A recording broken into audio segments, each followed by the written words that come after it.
Bonjour à toutes et à tous et bienvenue sur le podcast Ayurveda par Nat et Lorraine, le premier podcast francophone dédié à l'Ayurveda. Yoga, méditation, cuisine, épices, phytothérapie, respiration, massage, repos, digestion, saison, curcuma, graines de fenouil. Tout ça, c'est de l'Ayurveda. Nous sommes étudiantes à l'école Gayaveda pour devenir praticiennes en Ayurveda. Nous vous proposons un podcast bimensuel sous la forme d'interviews ou de sujets co-animés pour vous permettre de découvrir cette pratique et l'adopter dans votre quotidien. Êtes-vous prêts pour ce moment de détente et de bien-être rien que pour vous ? Dans cet épisode 3, nous allons aborder le thème de la Dinacharya. Dinacharya signifie routine journalière, car en sanskrit, Dina signifie jour et Charya signifie activité. Mais nous parlerons également des autres routines qui sont liées à la saison, à l'heure de la journée, à l'âge de la vie. La Dinacharya, ce sont des astuces d'hygiène de vie préconisées par l'Ayurveda, afin de maintenir un bon équilibre de ses doshas, soit de sa constitution, et favoriser une bonne santé du corps et de l'esprit. Il faut considérer la Dinacharya comme un programme quotidien de rituels à mettre en place pour atteindre un bien-être optimal. En adoptant un mode de vie qui suit les rythmes naturels de la journée, nous renforçons notre propre énergie et notre intelligence. Il est recommandé en Ayurveda d'avoir tous les jours de l'année si possible des activités routinières qu'il ne faut pas changer. Ces habitudes aident à stabiliser les émotions et permettent d'établir un rythme quotidien harmonieux. Cependant, il n'est pas nécessaire de mettre toutes ces bonnes pratiques en place. Il faut les adapter en fonction de vos déséquilibres, de vos besoins, de votre emploi du temps et de vos envies. Il faut tester et trouver ce qui vous correspond ou ce qui vous apporte un bien-être. Dans cet épisode, nous allons vous lister plusieurs astuces d'hygiène de vie selon l'Ayurveda. Vous pourrez les mettre en place en fonction de vos besoins, de vos envies et de vos rythmes. Bonne écoute! Avant de parler de la Dinacharya, il est important de savoir qu'en Ayurveda, une journée est découpée en cycles horaires de 4 heures qui sont dominés par un dosha en particulier, Vata, Pitta et Kapha. Pour bien comprendre ce qui va suivre, nous vous demandons d'imaginer une horloge devant vous. Commençons par la tranche horaire de 2 heures à 6 heures. Cette période est dominée par Vata, le dosha de l'énergie et du mouvement. Ensuite, de 6 heures à 10 heures, nous sommes en période Kapha, le dosha de l'inertie et de la stabilité. Et enfin, de 10 heures à 14 heures, c'est la période du dosha Pitta, le dosha du feu et de la transformation. Et pour le reste de la journée, les cycles recommencent avec chacun des doshas. De 2 heures à 6 heures du matin et de 14 heures à 18 heures, nous sommes donc en période dominée par Vata. Pour rappel, Vata est caractérisé par l'énergie du mouvement. C'est lors de ces périodes que le dosha Vata peut s'aggraver et avoir pour conséquence des insomnies qui sont de type Vata lorsque la personne se réveille entre 2 heures et 6 heures du matin. En suivant la recommandation de se lever tôt, soit avant 6 heures, nous sommes sous l'influence Vata, donc nous disposons d'une énergie naturelle et sécrétons des hormones favorisant l'immunité. C'est également l'heure qui permet une bonne élimination intestinale, le siège de Vata étant le côlon. L'après-midi de 14 heures à 18 heures, c'est la période idéale pour travailler et faire du sport. De 6 heures à 10 heures du matin et de 18 heures à 22 heures, nous sommes en cycle Kapha, Kapha représentant la lenteur, l'inertie. Ces tranches horaires sont souvent celles où l'on voit s'aggraver les pathologies Kapha, comme les encombrements bronchiques et les rhumes. Ces périodes de la journée ne sont pas favorables à l'élimination, au contraire, elles sont favorables à l'accumulation des toxines, raison pour laquelle il est préférable de dîner tôt et de manger léger et chaud. En effet, plus on avance dans la période Kapha de la journée, plus la digestion sera lente. Ce sont les périodes propices aux activités calmes, à la méditation, à l'automassage. Le soir, la fin de la période Kapha est un bon moment pour s'endormir. De 10 heures à 14 heures et de 22 heures à 2 heures, c'est la constitution du feu, soit Pitta, qui est dominant. Durant ces périodes, surtout la première, celle de 10 heures à 14 heures, le feu digestif est fort, l'appétit est donc stimulé et la digestion performante. C'est pour cela que le déjeuner doit être le repas le plus nutritif et consistant. Pitta étant de retour à partir de 22 heures, c'est la raison pour laquelle on recommande un coucher avant 22 heures pour éviter l'agitation du dosha Pitta après 22 heures qui va perturber le sommeil. Ce concept de cycle d'horaire lié au dosha justifie l'importance de la régularité et la mise en place d'activités routinières pour permettre l'équilibre du corps et de l'esprit. D'où la notion de dinacharya qui permet de mettre en place des rituels quotidiens, source d'apaisement pour le mental et créateur d'équilibre pour notre corps et notre esprit. La dinacharya commence avec les rituels du matin, qui sont pour certains faciles à mettre en place car ils demandent juste un petit changement d'organisation et peut-être un changement de l'heure sur le réveil. L'heure du réveil, selon l'Ayurveda, doit se faire avant le lever du soleil. Pourquoi avant le lever du soleil? Car il s'agit de la période Vata, période où il est bon de prendre le temps pour soi, se connecter à soi-même. L'heure de réveil doit être en adéquation avec vos besoins. Il faut donc que vous preniez conscience du temps de sommeil qui vous est nécessaire pour être en forme et en équilibre. Ce n'est pas la peine de s'infliger un réveil matinal recommandé par l'Ayurveda si vous n'arrivez pas à assumer votre journée par la suite. Cependant, se lever tôt est recommandé car cela permet une bonne oxygénation du corps et donc une meilleure énergie. Si nous souhaitons appliquer des horaires de réveil en fonction des doshas, cela donnerait alors un réveil matinal pour énergiser les personnes Kapha, donc aux alentours de 5h30, un réveil vers 6h pour les personnes Pitta et Vata. Cela ne s'applique pas aux personnes malades qui ont besoin de se reposer en heure Kapha, soit de 6 à 10h du matin. N'hésitez pas à faire des étirements dans votre lit, en vous levant, pour réveiller votre corps en douceur. Ensuite, une fois levé, la première chose à faire est d'évacuer les toxines accumulées dans votre corps durant la nuit, ces toxines qu'on appelle les malas. Un bon organisme comme celui des personnes Pitta pourra évacuer les sels dès le réveil. Pour ceux qui ont plus de mal, cela traduit un petit dérèglement du système digestif. Mais pas d'inquiétude, afin de favoriser l'élimination des sels et de réveiller en douceur l'organisme, vous pouvez boire de l'eau chaude. Pour les personnes de type Pitta, l'eau chaude suffira. Pour les personnes de type Vata et Kapha, vous pouvez ajouter à votre eau du curcuma, du gingembre frais râpé, mais à éviter pour les personnes qui ont des problèmes d'acidité chronique, ou du citron jaune ou vert. L'eau chaude va réveiller votre système digestif et favoriser l'élimination. Pour les personnes qui ont plus de mal à l'évacuation matinale, la pratique régulière de ce rituel va permettre au corps de s'habituer et de manifester un instinct d'élimination matinale au bout d'un certain temps. À noter qu'il est préférable de prendre votre verre d'eau chaude après les étapes suivantes que nous allons vous décrire, soit le grattage de langue et le bain de bouche à l'huile. Durant la nuit, le bol alimentaire du soir a été assimilé par le système digestif. Le travail des intestins a donc fait remonter des toxines qui se traduisent par un dépôt qui va apparaître sur votre langue le matin au réveil. Afin d'éliminer ce dépôt, pour éviter de ravaler vos toxines, vous pouvez utiliser un gratte-langue en cuivre. Le cuivre a des propriétés anti-inflammatoires qui viennent désinfecter la bouche. Mais si vous n'en avez pas, vous pouvez aussi utiliser une petite cuillère et racler votre langue avec. Le nettoyage de la langue est à faire avant le brossage des dents. Il est possible que certaines personnes n'aient pas de dépôt. Dans ce cas, cette étape peut bien évidemment être sautée. En revanche, il est aussi possible que certaines personnes aient un dépôt blanchâtre qui ne soit pas uniquement lié au repas de la veille, mais à un déséquilibre plus profond. Il sera alors nécessaire dans ce cas de faire un bilan ayurvédique afin de proposer un rééquilibrage alimentaire et une hygiène de vie adaptée. Après l'étape du grattage de langue, vous pouvez prendre une cuillère à soupe d'huile de sésame dans votre bouche et la faire passer partout, entre les dents, sous la langue, d'une joue à l'autre, et cela pendant 3 à 5 minutes. Ce rituel s'appelle Kavala Graha, Kavala signifiant gargariser. Vous pouvez aussi le faire plus longtemps si vous le souhaitez, 15 minutes étant la durée idéale, et juste remplir votre bouche d'huile et la garder sans mouvement comme un bain d'huile pour la bouche. Ce rituel-là s'appelle gandouche. Cette pratique a des effets positifs sur la fermeté des gencives et augmente les perceptions gustatives. Elle permet également de renforcer les mâchoires, la voix, soigne les sécheresses de la gorge, les lèvres qui ont tendance à se craqueler. Ce bain de bouche permet également de récupérer les dernières toxines présentes dans votre bouche et de les éliminer lorsque vous recrachez. Un conseil, évitez de cracher l'huile dans votre évier car à la longue, cela boucherait vos canalisations.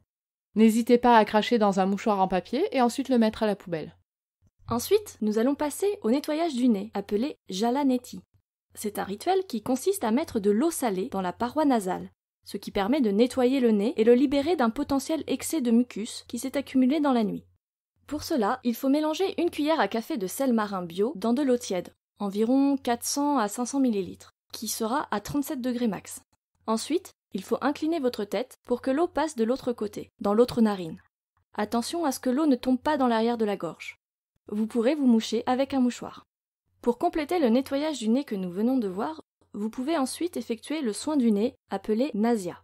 Certaines personnes, lorsqu'elles se réveillent, peuvent ressentir un encombrement au niveau du nez et l'envie de se moucher. Nasya est un rituel de nettoyage du nez qui chasse le mucus, évite les encombrements nettoie et purifie votre nez. Il permettra également de stimuler les nerfs reliés aux différents organes sensoriels. L'huile pour le nasia est à choisir en fonction de la constitution de la personne. Mais pour faire simple, vous pouvez utiliser l'huile de sésame ou du ghee, beurre clarifié. Les huiles médicinales qui peuvent être utilisées pour les nasias sont la nutellam pour déloger kapha, soit tout ce qui peut obstruer, le mucus par exemple, ksherabala qui est à utiliser plutôt par les personnes vata, et mahaprasani pour traiter tous les états inflammatoires et infectieux. Cette dernière huile favorise un état de réveil et de clarté. Pour pratiquer nasia, il faut mettre quelques gouttes d'huile sur votre petit doigt et vous l'appliquer sur vos parois nasales. Afin de réveiller votre circulation sanguine et lymphatique et stimuler votre énergie, vous pouvez ensuite nettoyer votre visage et appliquer une huile végétale en fonction de votre type de peau. Nous aborderons les secrets de beauté ayurvédique en fonction des types de peau lors d'un prochain épisode. Pour appliquer l'huile, n'hésitez pas à masser votre visage. Pour cela, vous trouverez des vidéos sur internet de yoga du visage à faire à ce moment-là si le cœur vous en dit. Et lorsque vous avez effectué vos différentes ablutions, il est maintenant temps de passer au réveil musculaire en pratiquant une activité physique qui va stimuler votre énergie et vous mettre en forme pour la journée entière. Pour ceux qui connaissent déjà, vous pouvez effectuer des postures de yoga.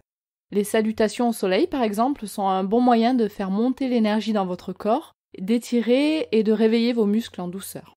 Certaines vidéos sont facilement accessibles sur YouTube pour les personnes débutantes ou qui ont besoin d'un accompagnement oral pour leur posture. Attention cependant à ne pas vous blesser. Il est toujours préférable d'avoir fait quelques cours de yoga en amont avec un professeur ou une professeure afin de s'assurer que vous effectuez la posture sans risque de blessure. Si le yoga n'est pas du tout votre tasse de thé, vous pouvez, si votre environnement le permet, prendre le temps d'aller faire une marche dans la nature. Si cela n'est pas possible et que le yoga n'est toujours pas votre tasse de thé, vous pouvez également vous contenter d'étirements simples et doux pour votre corps. Enfin, pour compléter ce rituel de réveil musculaire et réveil de votre esprit, prenez un moment pour respirer à travers des techniques de respiration que l'on appelle en Ayurveda le pranayama. Et enfin, enchaîner ces mouvements physiques et de respiration par une méditation serait idéal. Consacrez 15 à 20 minutes à la méditation de pleine présence qui vous fera le plus grand bien pour commencer votre journée. Pour la méditation, vous pouvez encore une fois sélectionner une méditation guidée sur YouTube ou bien vous contenter de vous concentrer sur votre respiration lente et profonde, être présent à tout votre corps et aux sons environnants, vous détendre et lâcher prise. Vous pouvez ouvrir les yeux et penser à un mot ou une phrase positive qui vous accompagnera toute la journée. Pour ceux qui sont en rupture d'imagination, il y a des petits livres de mantras qui sont très bien faits pour vous inspirer une phrase, un proverbe, un mot positif par jour. Après avoir étiré et nettoyé votre corps par les postures de yoga et les respirations, il est ensuite possible de procéder à l'automassage. L'automassage peut se faire avant la douche pour les personnes qui ne supportent pas la sensation d'huile sur le corps ou qui craignent de tacher leurs vêtements, ou bien après la douche pour hydrater votre corps et permettre à l'huile de pénétrer dans vos tissus tout au long de la journée. Nous recommandons aux personnes ayant la peau sèche d'appliquer l'huile après la douche. L'huile à privilégier pour l'automassage est l'huile de sésame. Cette huile convient à tous les doshas. Elle peut être chauffée, ce qui rend son application encore plus agréable et sa pénétration encore plus intense. Les personnes de type vata peuvent utiliser l'huile de sésame ou l'huile d'amande douce.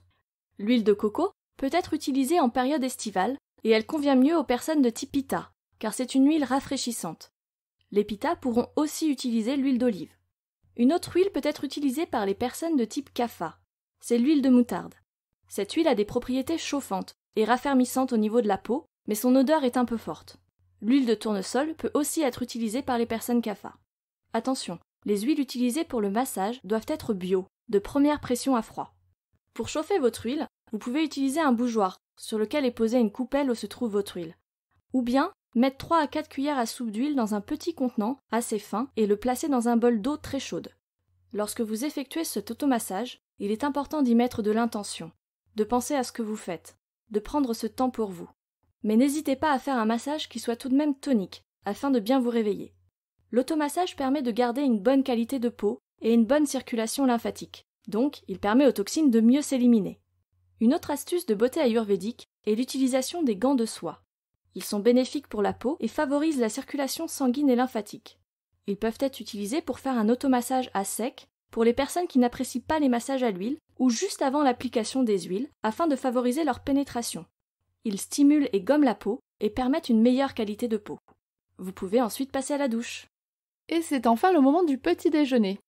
Pour les personnes CAFA, il est préférable de ne pas prendre de petit déjeuner afin de ne pas alourdir le système digestif et privilégier des repas équilibrés lors du déjeuner et du dîner. Pour les Pitta, favorisez ce moment de calme et privilégiez un petit déjeuner nutritif. Pour les Vata, un petit déjeuner modéré sera préconisé.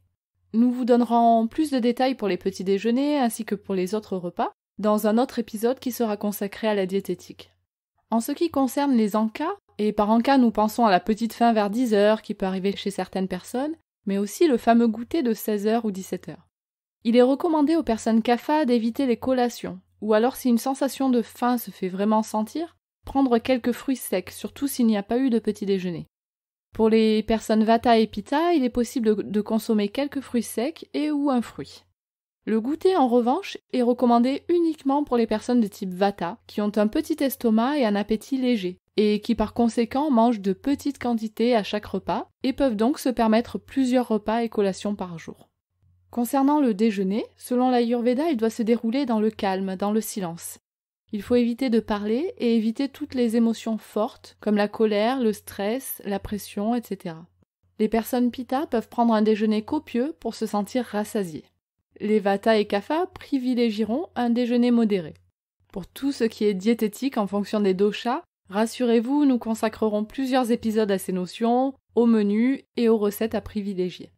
Enfin, nous arrivons à la routine du soir, appelée Ratrikarya. Bien que ce ne soit pas évident dans notre société occidentale, le repas du soir doit s'effectuer le plus tôt possible, vers 18h, maximum 19h. Le dîner doit être léger pour les personnes de type Kapha et modéré pour les personnes Pitta et Vata.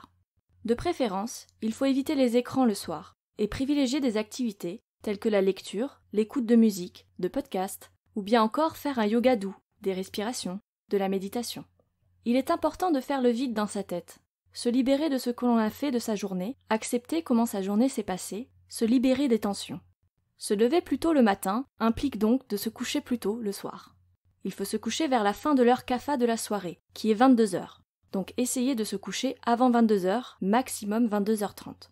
Pour les personnes ayant des troubles de sommeil ou des difficultés à s'endormir, n'hésitez pas à vous faire un automassage des pieds à l'huile de sésame ou au ghee. Cela vous permettra de bien vous détendre et de relâcher les tensions. Selon l'Ayurveda, nous ne devrions pas avoir de relations sexuelles juste après le dîner, quand on a faim, quand on est fatigué ou en colère. D'ailleurs, les personnes de type Vata ne devraient pas faire l'amour plus de 1 à 2 fois par an. Les types Pitta maintiendront un rythme d'1 fois tous les 15 jours et les types Kapha 1 à 2 fois par semaine. Ces conseils ayurvédiques ne peuvent évidemment pas toujours être appliqués et ce n'est pas grave. Alors nous avons parlé de la routine à mettre en place au quotidien pour un mieux-être selon l'Ayurveda. Il est également possible de mettre en place des routines en fonction des saisons et c'est ce que l'on appelle Ritucharya. En effet, les changements de saison, de climat et d'environnement ont des effets directs sur nos doshas, soit nos énergies et notre équilibre, et donc sur notre santé. Nous pouvons donc adopter un régime et un style de vie particulier en fonction de la saison, afin de maintenir nos doshas dans un état d'équilibre. En fonction des pays, il y a un nombre différent de saisons, mais dans notre pays, en France, nous comptons 4 saisons. La saison chaude, que l'on appelle été, est dominée par le dosha Pitta. Les saisons froides, sèches et venteuses, qui correspondent à l'automne et l'hiver, sont dominées par Vata. Et la saison fraîche et humide, qui est le printemps, est dominée par Kapha. Ces correspondances nous aident à comprendre que les pathologies propres à chaque dosha risquent de s'aggraver pendant la saison qui lui ressemble. Et l'excès d'un dosha va entraîner la déficience d'un autre. Nous allons vous décrire l'effet des saisons et du climat sur les doshas, afin de vous donner ensuite des conseils à mettre en place en fonction de la saison. L'hiver, nous avons besoin de manger plus gras et en plus grosse quantité pour lutter contre le froid. Il faut alors favoriser les aliments chauds, onctueux, cuits et il faut boire chaud. Les saveurs conseillées en alimentation sont le sucré, l'acide et le salé pour diminuer Vata. Lors de cette saison, il ne faut pas hésiter à s'exposer au soleil, se rendre dans des bains chauds, des hammams pour les Vata et des saunas pour les Kapha, et faire des massages à l'huile chaude. Le printemps arrive et se traduit par une hausse des températures qui va avoir pour effet de liquéfier le kapha que nous avons accumulé à travers notre nourriture plus riche et huileuse de l'hiver. C'est la période où apparaissent les allergies, les rhumes, les problèmes de sinus qui sont des déséquilibres kapha. Au printemps, il est donc recommandé d'éviter les aliments lourds et gras et favoriser les fruits et légumes de saison, ainsi que les pousses comme les épinards, les pissenlits. C'est le moment aussi de se remettre sérieusement au sport, dans la nature si possible, reprendre une activité physique et privilégier le massage à sec avec les gants de soie, ou bien des poudres comme l'Udvartanam qui est un massage à sec avec de la farine de pois chiche. L'été, la chaleur et la sécheresse sont des facteurs d'aggravation du dosha Pitta. Afin d'éviter tout excès de Pitta et tout déséquilibre, il faut alors privilégier les aliments frais, crus et sucrés, et éviter tout ce qui est piquant, acide et salé. Attention cependant à ne pas consommer de boissons glacées ou de glace, car elles sont néfastes pour les intestins à cause du contraste thermique qu'elles causent. Il est cependant possible de prendre des douches fraîches et parfumées et de se promener à la fraîcheur du soir ou du matin. Et l'automne, c'est une saison durant laquelle les températures élevées peuvent encore être présentes et donc aggraver le dosha Pitta. Mais le dosha Vata commence à apparaître également avec les variations et baisses de température. Niveau alimentaire, il faudra donc en début de saison rester sur une nourriture légère, contenant encore un peu de sucré, puis passer progressivement à une alimentation plus chaude et nourrissante, avec des légumes de saison et des céréales. L'automne est le bon moment pour faire des monodiètes et faire travailler notre foie avec des cures de raisin ou de radis noirs. C'est aussi le bon moment pour faire un panchakarma, une grande cure de nettoyage qui permet de rééquilibrer les doshas. Et nous ferons un épisode de podcast sur ce sujet. Attention, les changements de régime alimentaire entre les différentes saisons doivent se faire progressivement et jamais brusquement. Les saveurs prescrites pour chaque saison sont les saveurs à privilégier par rapport aux autres saveurs, c'est-à-dire à utiliser en plus grande quantité. Cependant, l'alimentation doit toujours contenir les 6 saveurs à chaque repas si possible, sauf certains repas comme les repas exclusivement à base de fruits. Mais l'accent doit être mis sur les saveurs favorables de chaque saison. Il y a également des routines en fonction de l'âge de la vie. L'âge et la période de notre vie ont également une influence sur les doshas. De l'enfance jusqu'à l'adolescence, nous sommes en période dominée par kapha. C'est une période de croissance où la dominance kapha rend plus susceptible de développer des maladies ORL, otite, bronchite, angine, rhume, avec présence de mucosité. Si ces maladies reviennent trop souvent, il faudra diminuer l'apport sucré et manger plus de légumes verts. L'adolescence est sous l'influence de Pitta. Nous sommes alors souvent pleins d'émotions, de colère, de coups de sang. C'est une période qui se caractérise par un besoin de contact et de confrontation. C'est aussi pour certains la période de l'acné. Plus on avance vers la maturité, plus on devient Vata. Vata est caractérisé par l'élément air. Notre peau a alors tendance à s'affiner et à devenir plus sèche. La sécheresse des os cause l'ostéoporose. Il est alors impératif de supprimer les aliments acides et ceux qui acidifient le sang. Le vinaigre, les cornichons, le café, le fromage fermenté, les tomates, les oranges, pamplemousse, la viande rouge. La constipation peut également apparaître due à une sécheresse du côlon. Il faut alors masser le ventre avec de l'huile de sésame chaude, manger des pommes, bio évidemment, et cuites avec la peau et de la cannelle, ainsi que de la cardamone, et éventuellement du triphala en prenant d'abord l'avis de votre praticien en Ayurveda. Dans l'alimentation, privilégiez les produits les plus reconstituants. Les fruits secs, le miel, le soja, le sésame, et dans tous les cas, ajoutez de l'onctuosité dans la nourriture. De l'huile de sésame, de soja, de l'huile d'olive, du beurre clarifié. Les fruits et les jus de fruits, ainsi que tous les antioxydants sont les bienvenus. Aucun risque à abuser du meilleur des antioxydants qu'est le curcuma. Nous l'avons vu, il y a donc différents types de routines. La routine quotidienne, la routine en fonction de la saison, la routine en fonction de son âge. Cela fait beaucoup d'informations et laisse peu de place à la spontanéité et à nos propres habitudes personnelles, nées de notre éducation, de notre environnement, contraintes par nos activités professionnelles, et issues de ce que l'on aime faire et qui nous procure du plaisir. Encore une fois, il n'est pas nécessaire ni bon de s'infliger des rituels et de les vivre alors comme des contraintes. Il faut tendre vers ce que vous pouvez mettre en place au maximum, en organisant au mieux votre programme quotidien et en réaménageant certaines périodes de votre journée. Pour les réfractaires à la routine quotidienne, vous pouvez également commencer par faire certains rituels le week-end. Cela vous apportera au moins un bien-être à ce moment-là et vous donnera peut-être l'envie de les étendre à la semaine. Par exemple, en semaine, vous avez moins de temps. Peut-être que vous pouvez alors privilégier les ablutions telles que le grattage de langue ou gants-douche et prendre le temps de faire quelques respirations au réveil. En revanche, le week-end, votre programme peut être un peu plus complet et comporter le nettoyage du nez, l'automassage et la pratique du yoga. Il est parfois très compliqué de vouloir suivre les cycles ayurvédiques lorsque le rythme professionnel ne s'y prête pas. Gardez à l'esprit qu'il est meilleur pour votre santé de tendre vers ces cycles et routines, de se lever avant le soleil, de prendre le repas principal en milieu de journée, de se coucher avant 22h, et si vous ne le pouvez pas, de suivre les conseils qui vous permettent de minimiser ou d'accentuer l'influence des doshas. L'Ayurveda, c'est avant tout prendre conscience de son être, de ses besoins et de ce qu'il vous faut pour tendre ou pour rester à l'équilibre. N'hésitez pas à tester, à chercher là où les routines qui vous conviendront le plus et qui vous apporteront du plaisir et du bien-être. Merci pour votre écoute. Si comme nous vous aimez cette idée de podcast sur l'Ayurveda, n'hésitez pas à nous encourager avec une note ou un commentaire sur votre plateforme d'écoute de podcast et bien sûr, en vous abonnant au podcast. Vous pouvez nous retrouver sur notre site internet www.podcast-ayurveda.com ou sur notre page Facebook Podcast Ayurveda par Nat et Lorraine. À très bientôt!